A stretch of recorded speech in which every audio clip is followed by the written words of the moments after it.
out of the waiting room for now. I think we'll jump right in. It's right at noon. So I'm Jamie Farmen, and I'm the Community Development Coordinator for the South Dakota Community Foundation. I'm based in Pierre. I've got quite a few of my development team coworkers and our Director of Development on the call as well. You'll meet a few of them a little later in the presentation. But I'm going to start off our time together with some more technical pieces of fundraising best practices that we share with our community savings accounts here at the foundation. And we're fortunate enough to have two community savings account leaders with us from Hill City and Britton, and you'll be hearing a little bit more from them regarding their successes and challenges in their fundraising efforts. So before we get started, I want to share a few housekeeping items. Everybody's on mute when you join the call. So we have reserved some time at the end of the presentation for questions. So feel free to either type into the chat box. We have staff members that are watching that so that we can make sure to get those answered, or keep your questions till the end, and we'd love to have you unmute yourself and ask us live. And we are recording this so that in the future you can share this with some of your advisory council members to watch whenever it's convenient for them. So my presentation, I've called this Telling Your Story. So hopefully what the purpose of this presentation is to remove any fear of fundraising. Because what I've heard in working with a lot of our community savings accounts is those advisory council members can have a lot of anxiety around this. And in your communities, you talk to local community members that you know well, and sometimes talking about money can be very uncomfortable. And so there's a lot of different pieces to the fundraising donor cultivation cycle, and that's what we're going to be talking about. So fundraising isn't really all about money. We here at the foundation see that our community savings account partners are creating a legacy for your community. And so remembering how you feel when you give back to your community, either your time, talent, or treasure, how that makes you feel. And I think for myself, when I am volunteering or able to make a donation, that makes me feel joy. That gives me pride, and it also makes me feel like I'm a part of something bigger than myself. And so I think that it's helpful to remember that that's how others feel when they give to your community savings account or a nonprofit. And so you're really giving them that opportunity to be a part of something bigger than themselves, and giving them that opportunity to have that feeling as well.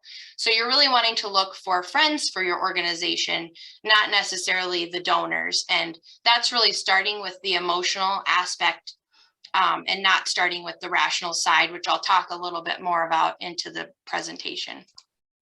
Sorry if I'm distracted. I had a few more in the waiting room that I let in. So this pie chart shows you the cultivation cycle. And why I added this slide into the presentation is I think it shows that the formal ask and asking for that specific dollar amount is part of the pie, but it's a small part. And there's a lot of different pieces to that cultivation. And you as an advisory council member can be a part of, the other 90%.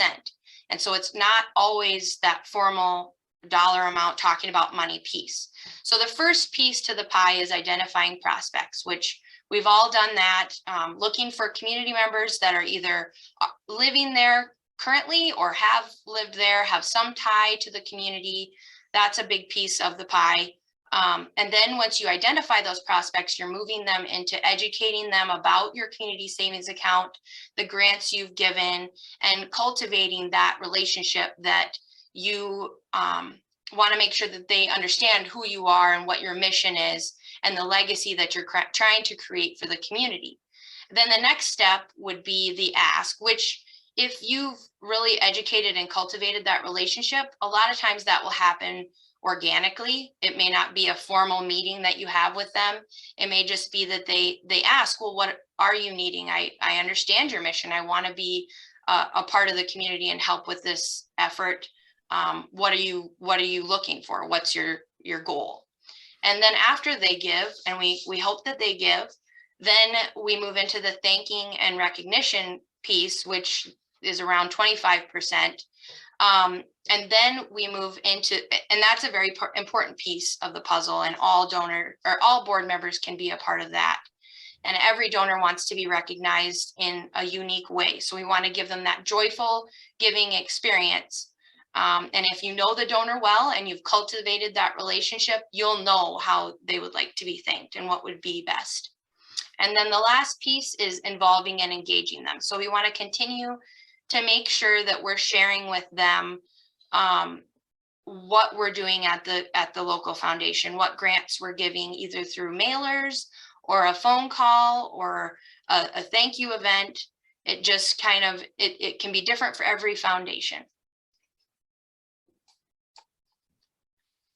So when you're telling your story, which is what you're really doing when you're working through this donor cultivation cycle, the benefit of this is that you're creating trust and you're creating a rapport with your donors through that story.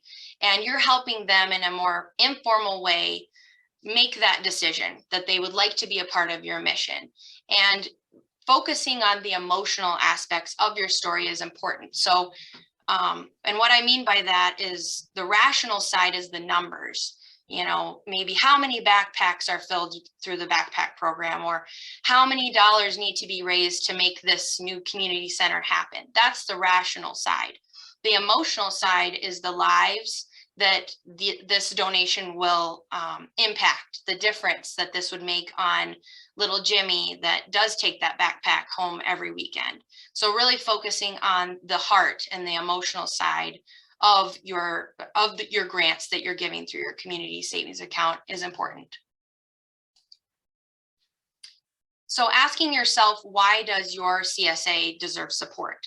And that could be anything from share, and this is part of you crafting your story, and I know many of you have already done this, but making sure that you're sharing the successes that you have seen in your community and how you as a CSA want to be a part of that to continue the legacy of your community, the challenges that you'd like to be a part of and help in funding or fixing in your community through your foundation, or the opportunities that are there in terms of new projects that are happening that you'd like to be a part of. So really asking yourself, what legacy is this making for our area and our community, and what pieces of the puzzle do we want to be a part of, and then sharing that with potential donors. There's many different roles that an advisory council member can play, and we all have different skill sets. I know that we even have that here at the foundation. I think our development team has a broad spectrum of skills, and we all need to kind of consider what is our role and how are we benefiting the foundation as a team. And we say there's 3 Ds and 1 S to the member roles that an advisory council and you as a board member can have. And the first is doers. And those are the individuals that are very maybe task driven, very organized, help with the event side of things, maybe help with minutes, coordinating schedules, maybe volunteering for organizations in the community, or volunteering to help with events and mailers that you have. The second is donors, and those are the advisory council members that invest into your work, into your mission financially, but also they could be very helpful in making those asks and going out with other board members to ask community members for gifts, because they themselves have invested in your foundation through their own gifts. So they have a great story to tell. The third is door openers. And those are the individuals that have a lot of connections, a lot of different groups that they're involved in, and they can introduce your community savings account and your mission to many different individuals and bring them in and share your story. So they're really an important piece to the puzzle. And then the final role would be stewards. So we really, at the foundation, we work very hard for all of us to be involved in thanking our donors, and especially knowing which members or board members might have a better or a closer relationship with that donor, is important to have them thank that individual donor, because they know what the best unique thank you would be. So I think all advisory members should be a part of that piece of the puzzle. So every role is important to the mission, and it's just important to stop and think, what can I contribute? What is my role in our success? And when you're in a fundraising organization, it's important to remember it's difficult, I think, to go out and ask others to be a part of it if you yourself haven't made a commitment. And so you making that gift, whatever amount it might be, allows you to go out and have your own story as to why you've committed to that mission. So making sure that we're all invested, all part of the mission before we go out to ask for others is very important. And then the formal ask, I had mentioned it earlier in the presentation. So it's 10% of the pie, so it is some of it. And this, a lot of times, I think our community savings accounts only, this isn't really something that's usually formal. Maybe it's just organically happens after you educate about your mission. But this shows kind of the run through of how that would go if you were working towards making a formal ask. So you're wanting to explain the why, you're wanting to talk about how their gift is going to make a difference, talk about the projects that donor is passionate about, and then you want to have a specific amount in mind, and then you want to be quiet when you ask for it and wait for a response. Jeff, our director of development, has told me before that if they're not pausing for a little while, you might not have asked for enough. So you kind of want to have some of your research lined out before you ask for a specific amount. And then if they say no, you shouldn't take that personally. You're asking for the community. You're asking to create a legacy for your local community. And then this might just not be the right time. This may not be their year to give. We have to negotiate with the rational after if they were to say no. And then if they do give, then we need to focus on good stewardship. And like I said earlier, I think all advisory council members are donor stewards. They should be involved in that thanking process. And maybe it's as easy as sitting down 5 minutes before your board meeting starts and writing thank yous, or making a few phone calls to really make that connection with your individual donors. So to wrap up, you want to remember to start with the emotional. You want to share your story and the heart of it before you talk about the rational. That's important to remember the difference there. And also the ask is a part of the pie, but it's a small part. And you as an advisory council member can really be a part of many other pieces of the pie. And that's all I have. So with that, I will turn it over to Pat Gallagher, my coworker up in Aberdeen, to introduce Patty Roehr. So I'll stop sharing here quick, Pat, so that everybody can see each other. Okay. Thanks, Jamie. As Jamie mentioned, I'm Pat Gallagher. I'm the Community Development Coordinator for Northeastern South Dakota, and I work out of Aberdeen. And so I'm happy to have the chance to introduce Patty Roehr. I invited her to do this, and just to give you a little background, Patty is on the advisory council for the Britton Area Foundation, which has been with the South Dakota Community Foundation since 1994. But Patty told me it actually was launched 10 years earlier than that, in 1984, which is actually a few years before the South Dakota Community Foundation was established in 1987. And I think in kind of looking at some of the information on our database, you can tell that the foundation has used that longevity well in establishing relationships with its community and with its donors. Again, looking at the donations in the database, I see a lot of repeat donors, and that's just really testament to that kind of relationship that the foundation has created. So I'm looking forward to hearing Patty talk about how they went about that. We're fortunate to have Patty here. She's the CFO at Marshall County Healthcare Center. And she told me she's been involved with the foundation since it began. I was going to say way back in 1984, but back in 1984. So if anybody knows how they've been making this work, it's Patty. So Patty, take it away. Okay, just to make sure I'm off of mute. You are off mute. I'm off of mute. Okay, we might have our dates a little confused there because Britton Area Foundation started as a part of, as one of maybe the first community savings accounts for South Dakota Community Foundation. And we had a little bit of an ace in the hole in that Bernie Christensen, who then was, I believe, in charge of South Dakota Community Foundation, was a resident of this area. So that's kind of the boot toe that we got to get us going way back when. It began, I'm sure probably as many of you have, it began with a challenge that Bernie Christensen put together with Frank Farrar and Horton Industries, which is a local business. And they gave us a challenge. They gave us some time to meet that challenge, and away we went. And the first thing that we did, and I think one of the first things that is very important for getting the word out there, if you will, is to create a board that was somewhat diverse. In other words, we're from a community that is geographically a lot of small towns in the area. And because the name of the foundation was Britton Area Foundation, we wanted to make sure that all of those other communities felt like it wasn't just Britton, it was the other communities as well. So we tried to engage board members from each of the small communities around to try to help us have someone local in each of those areas to tell the story and for people to ask questions of. I think that was important in the beginning. Fundraisers, oh my gosh, we have done so many different fundraisers, especially in the beginning when we were trying to meet that challenge within the time frame that we had.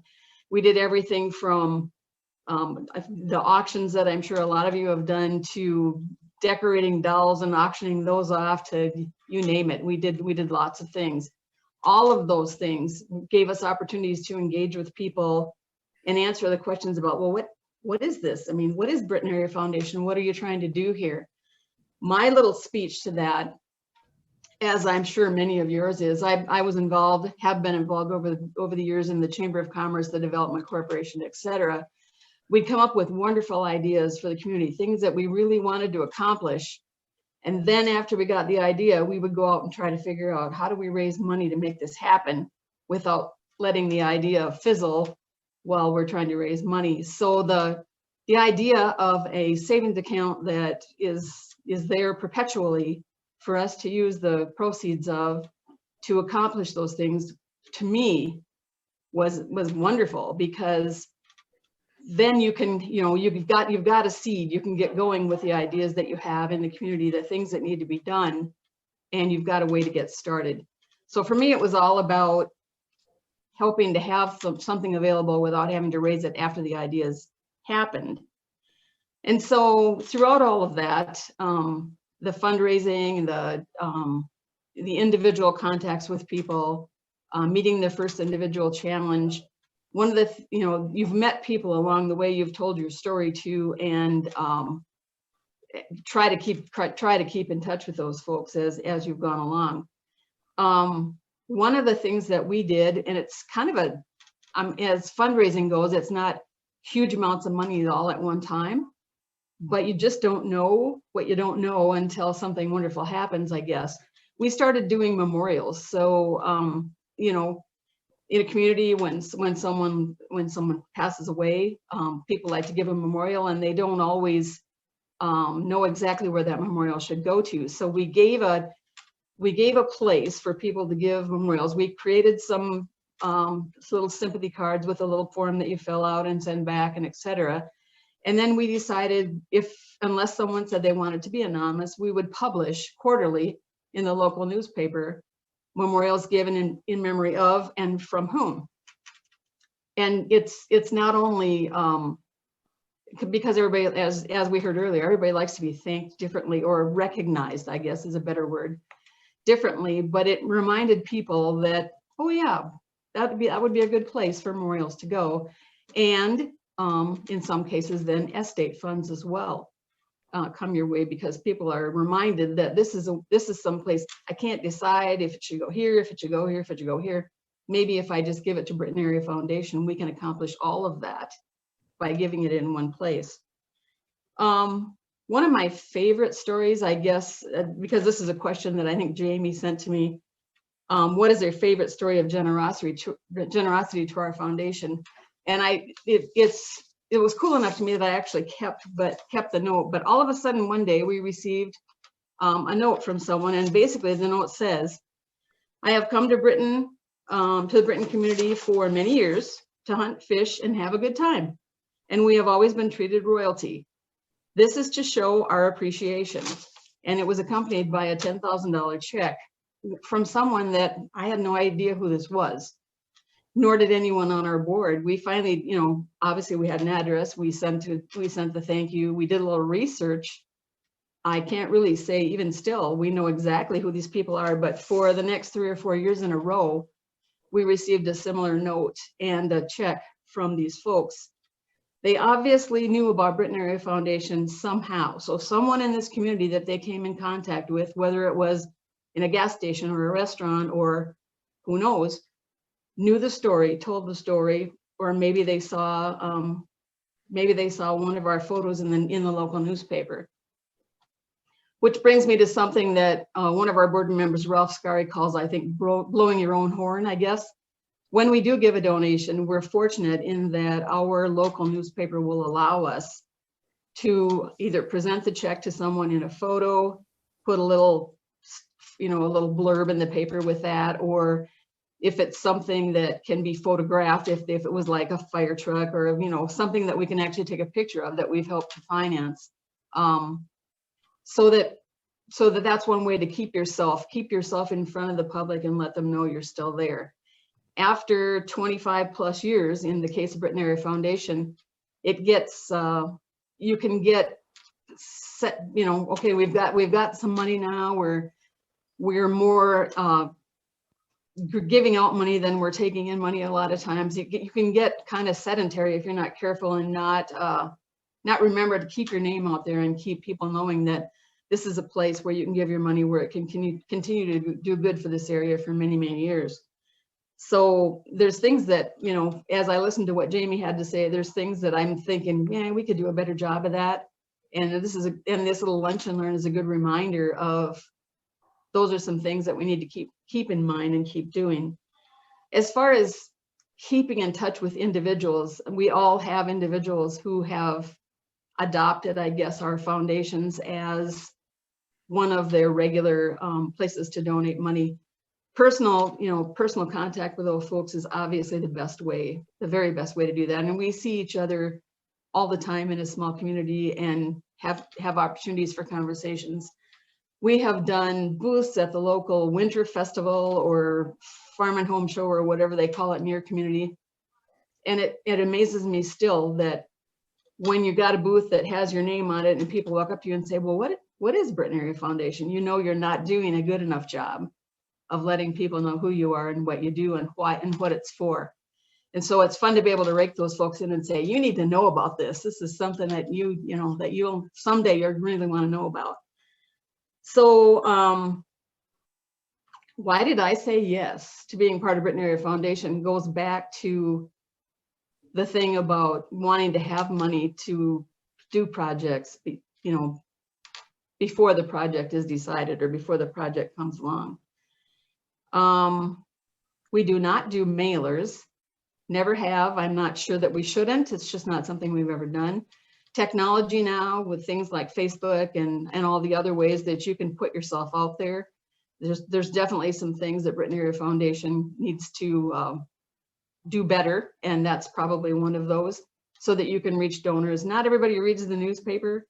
And nowadays with COVID and other things, we don't see each other like we used to. So that's one thing that we definitely should do a better job of and intend to do that.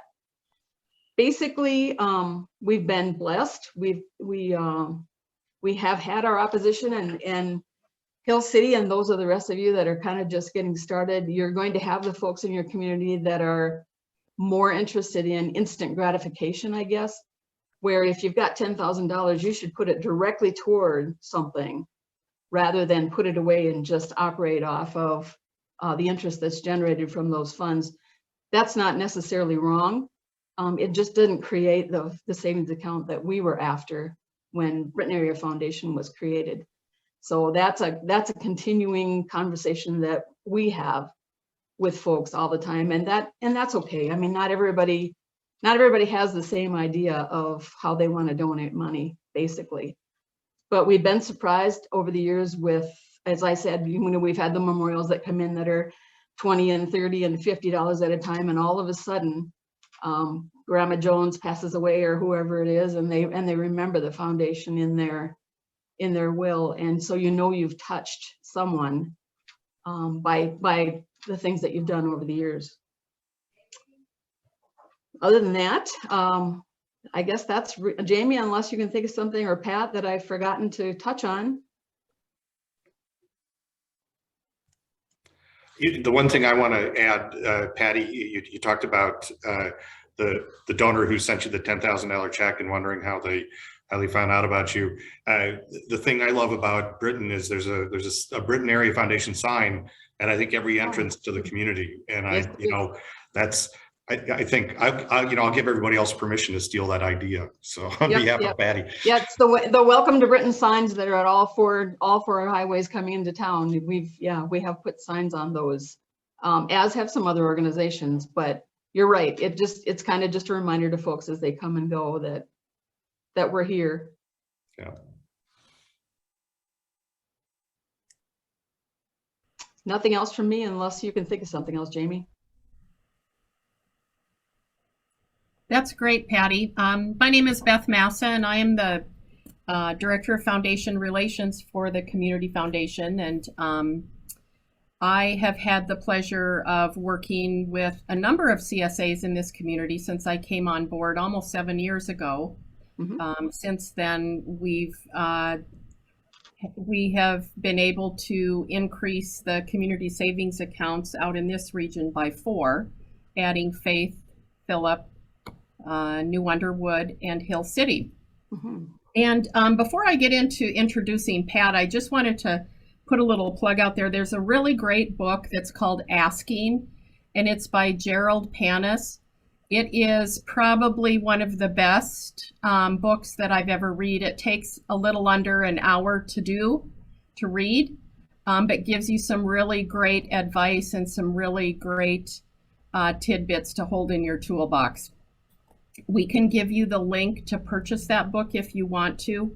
But as I work with different nonprofit boards, it's one of the things that I really recommend to the executive directors that they purchase for each of their board members. And I just recently got Jeff Feldkamp turned on to it too. And he was really impressed with just the clarity of the outline of the book. So anyway, but like I said, I had the honor of working with Hill City as they set out to establish a community savings account. They were issued a challenge by 2 of our board members, one who had a presence in Hill City for a number of years where he grew up, and the other that moved there after her retirement. So they were tasked with trying to find money to establish this community savings account.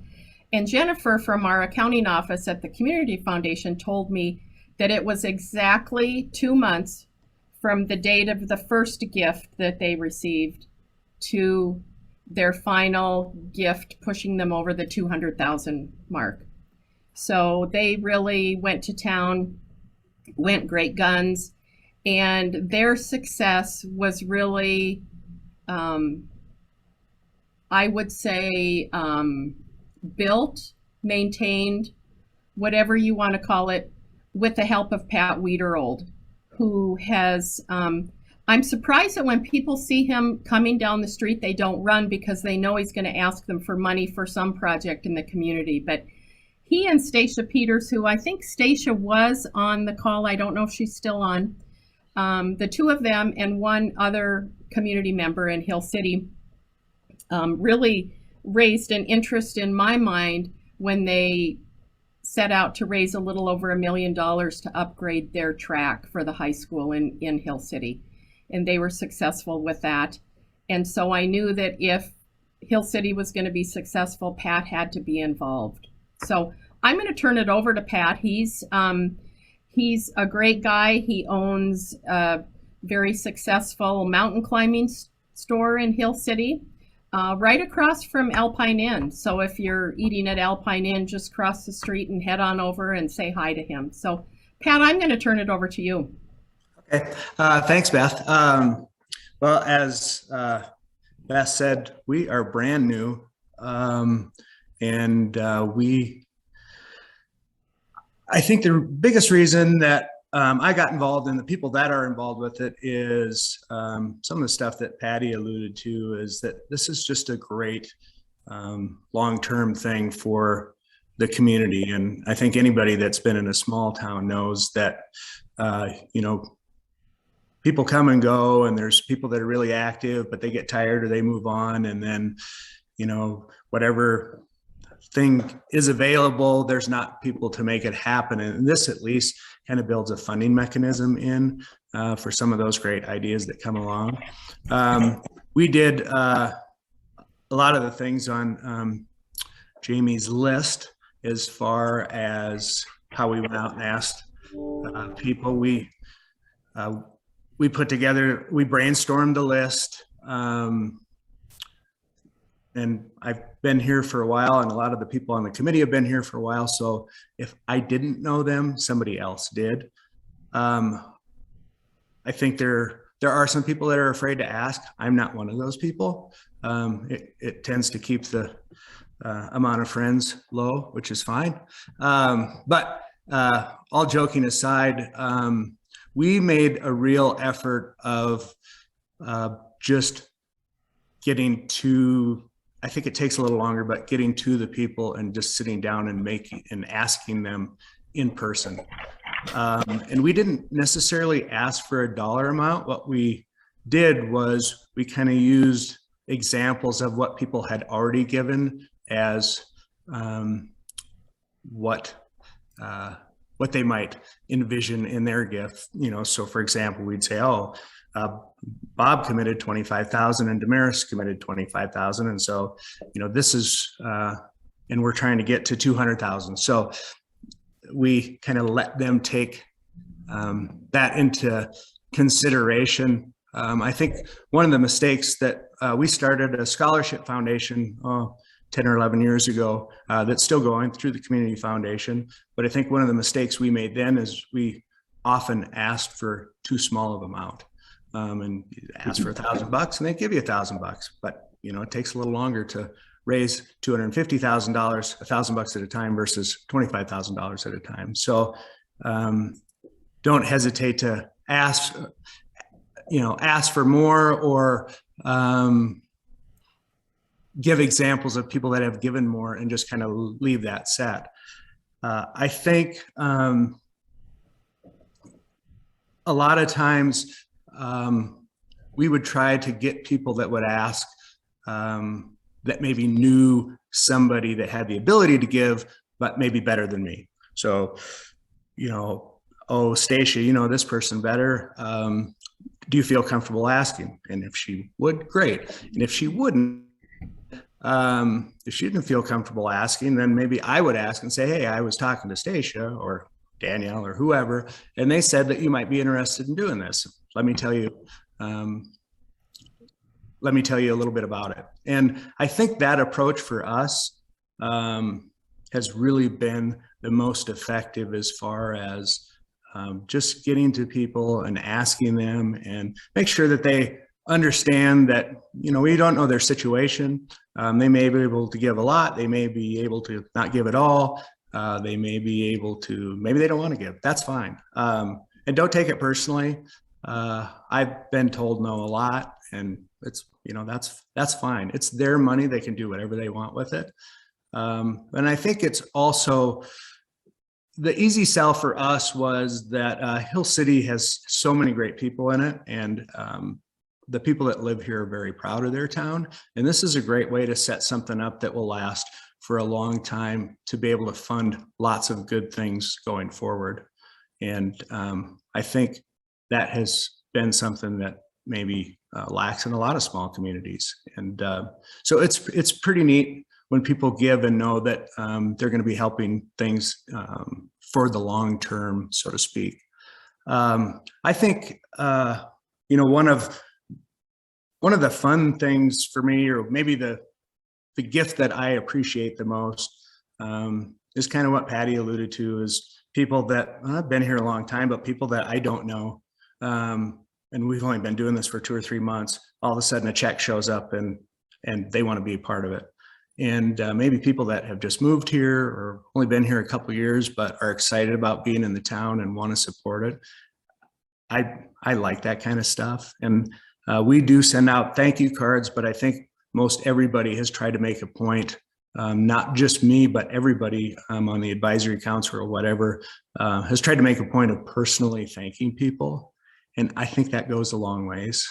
And the funny thing, and a lot of times, is people just want to be asked to be involved.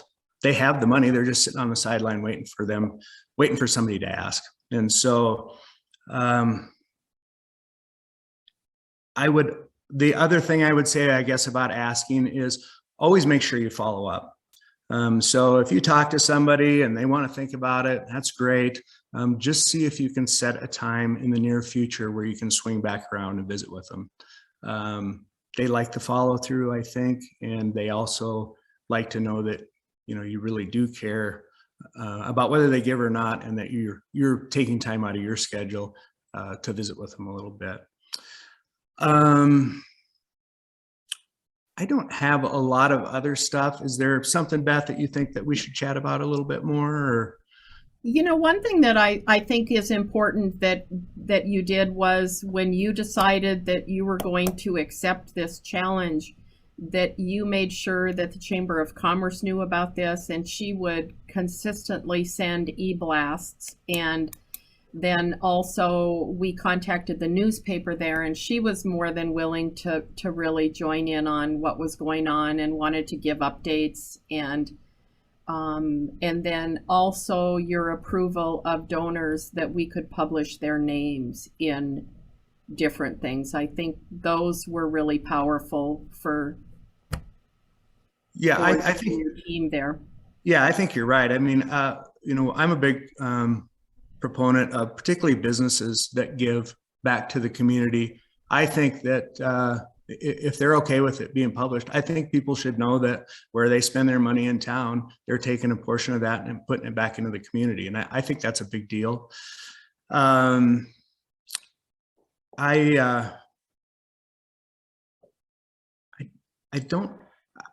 think it is important to recognize people and make sure that other people say thank you. I don't think you can say that enough. And it's exciting because it's such a great deal for the community. And I think when you're talking to donors, I think they get that you're excited about it as well. And all the people on our advisory council are super excited about it. And so it's just kind of fun to talk to them, and that energy carries into other people, makes them want to give. Anything else? No, I think that's fantastic. I think that's a really good snapshot of what you've done. And you have some of your advisory council team on the line. Stacia's on, Dave and Bonnie Gary are on. So that's awesome that they're supporting this as well.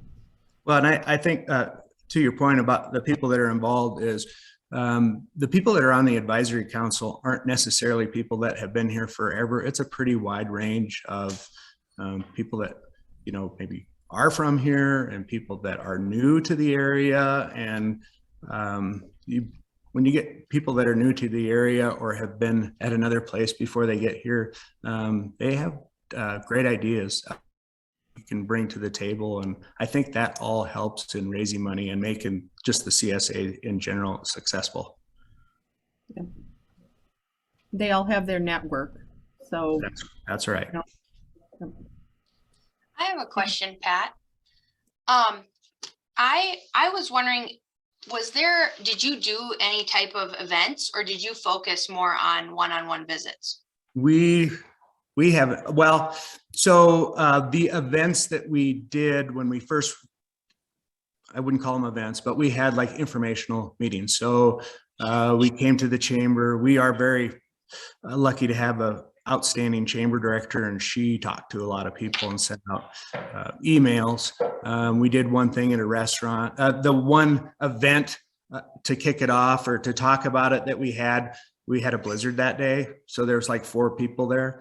So it wasn't quite as awesome as we thought, but we just made a real focus of just going and talking to individuals. And I had the pleasure of working with Stacia when we did the track project where we raised $1 million. And so we kind of had a list of people that we knew were pretty generous.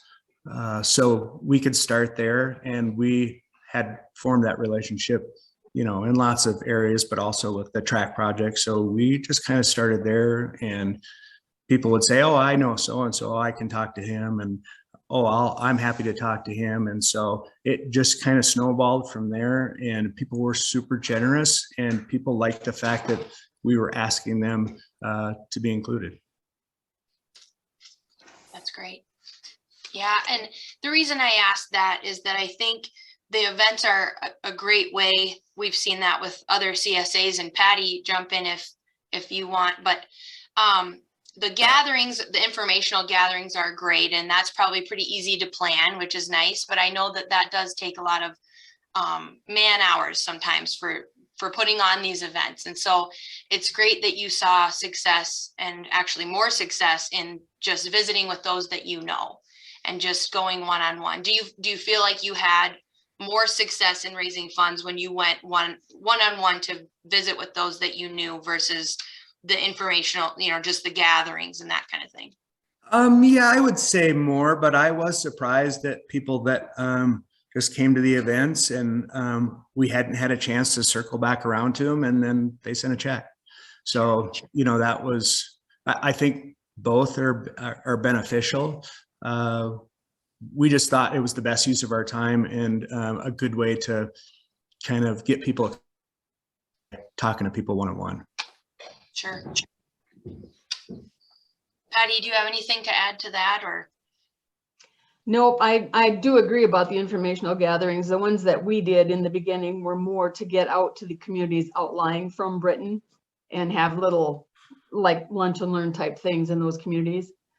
But we, you know, in addition to the very beginning, of course, doing the one-on-one with the list of people that you come up with, the one big thing that we did, and I talked about the auction, what we decided we were going to do was have one big event that would draw people in that we might not otherwise have thought of, or maybe were able to get in touch with.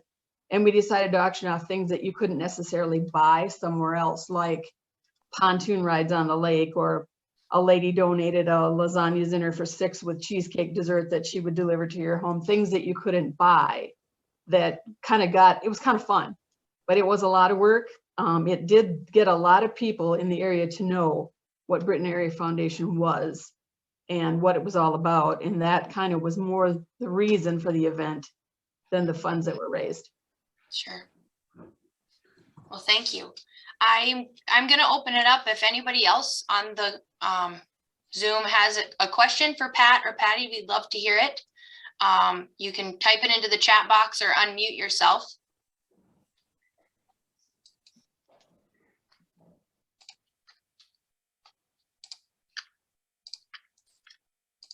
Pat or Beth, do you have anything else you'd like to add, or? You know, I don't think I do. One kind of funny story was the second public meeting that we had to try to gather some of the folks that were planning on coming the day of the snowstorm. We had one individual that came in, and she was like, you know, on a mission, and she came in and she said, "Where's Bob Sutton?" And we said, "Well, Bob's not here." And she turned and left. So that was kind of cute. She really didn't want to learn anything about what we were doing, but she knew that if Bob was here, that's who she wanted to see. And I think that was an old school teacher or something. It was a cute experience. Oh, that's good, Beth. That's funny. That was her person. Yep. Well, and if there's no questions, I guess we can let you go. Make it a little shorter meeting, but Pat and Patty, thank you very much for your time and for sharing your challenge, some of your challenges and some of your successes. I know that it's a lot of work and your volunteers just doing this to make your communities better. So we really appreciate it. Thank you very Jamie, much. there is a question from Bonnie. Oh, good. Bonnie asked, what type of logo, letterhead brochures have been used? Have either of you done brochures? Hill City hasn't yet. We have, we're fortunate to have Melissa, that is our advisory council chair. Her husband is a graphic guy, so he's working on one right now for us, but we haven't done any of that type of stuff yet. We did do some brochures, very homemade brochures, if you will, way back, you know, like I said, almost 30 years ago. And we needed those because you can't, people like to, especially at the events that we had, you like to be able to hand something out they could take home and then hopefully come back with questions. So we did do a few then, but haven't done anything recently. And Bonnie, we have some examples here at the foundation too. So I'd be happy to share some of those that those CSAs have given us to share out with you too. So I just put the link in there for the Hill City Area Community Foundation website that Brian Rupert developed. There's really nothing on it right now, but the donate page, and he's willing to build that out as soon as the board has an opportunity to get together and decide how they want that to look. But he's done a really nice job. You put your grant application out there as well then? Oh, not yet. Yeah, that's We're hoping to. We're still trying to figure all that out because this came together a little quicker, thankfully, than we expected, and we'll have a little money to give away this year, but we're still figuring that stuff out. I do remember those years when we had so little to give out that we were trying to figure out how to spread that for a 12-month period. And it's fun to be where we are now when we actually need to get the word out there that we have money to grant. Yeah, that's what it's all about. It works. That's exciting. Lori has a question. After you funded a project, how did you communicate to the area that the foundation was the source? And Patty, that might be a question for you. A couple of different things, and thank you for asking that. It's something I should have mentioned. We developed some plaques, similar to like you might see a lion's emblem on things that were built. So we did a lot of picnic shelters or park equipment especially in the smaller outlying towns, and tried to put plaques on all of those that said this was a project. This project was, you know, from Britton Area Foundation. The pictures in the local newspaper, you know, that was one way to get it out there as well. And then every now and then we would come up with because a way to touch people that haven't come to you yet is to show how you've spent the money you've gotten so far. So it's important to put the grants out there every once in a while, publish what you have donated to. You know, we've helped in this community, we've helped in that community, we've obviously helped in the community we live in. So those are some of the ways that we let the public know. You really can't blow your horn enough, I guess. Right. Thanks, Patty. Any other questions? I don't see any more in the chat box for now, but we're always here to help answer questions or maybe connect you with Patty or Pat. Thanks again for your time. I think we'll let you go. Great. Have a good afternoon. Thank you, everybody. Bye-bye. Thanks.